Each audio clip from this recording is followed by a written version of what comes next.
Welcome to our channel. Today we how to connect Canon step by step clearly.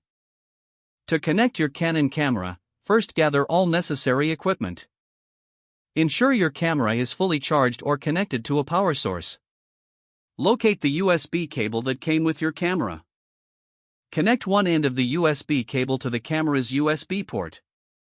Plug the other end of the USB cable into your computer. Turn on your Canon camera using the power button. Select the mode you wish to use, typically PC or playback. On your computer, wait for the device to be recognized. If a prompt appears, choose Import Photos or View Files. You may also need to install Canon's software once the software is installed, open it to access your files. You can now transfer photos or videos from your camera to your computer. If connecting via Wi-Fi, set up Wi-Fi on the camera. Access the camera menu and select the Wi-Fi settings. Choose your Wi-Fi network from the list and enter the password if required.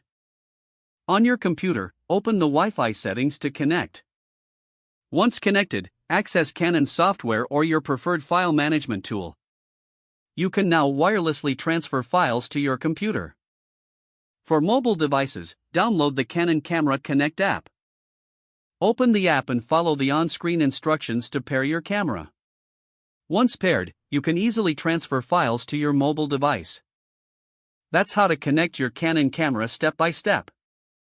If the page does not load, refresh the browser or try again in a private or incognito window.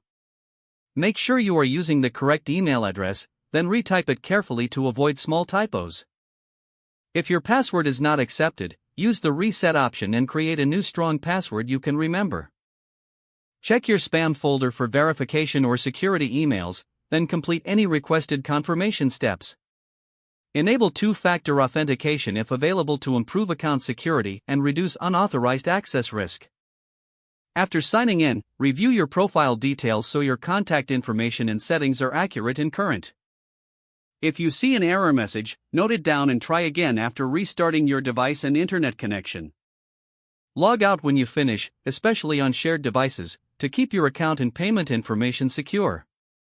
Don't forget to like this video and subscribe to our channel for more step-by-step tech guides.